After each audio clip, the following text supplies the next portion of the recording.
Good morning everyone, it's Chris here and welcome to my garden on this rather beautiful sunny morning, and it's my turn to bring you the thought for the day, and happy Easter Monday to you all. Do you know what I found over the weekend? That actually on a time where I'm finding days are blurring into one, I began to realise what day of the week it was. Where emotions seem to be so fragile and up and down, I began to realise where my emotions were and how I was feeling on particular moments, on particular days.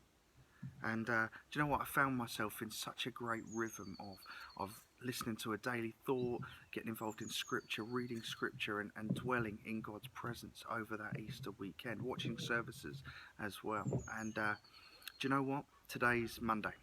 It's the fourth Monday of lockdown, and the easy option and the easy thing for us to do after the Easter weekend is to kind of go back to not worrying about opening up our Bibles, to not worrying about our rhythms with God. But do you know what? The disciples would have been challenged by this, because the difference is this isn't just any other Monday.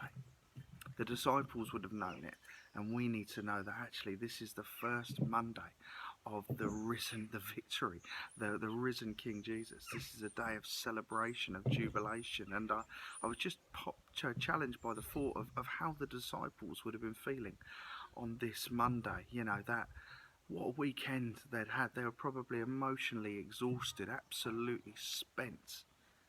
They're probably confused but absolutely joyful. They're probably feeling strong but at the same time weak because of their exhaustion, their emotions, and what was going on. They were probably feeling like celebrating but fearful at the same time. But the reality is that whatever they felt, they knew that going back to normal was not the option.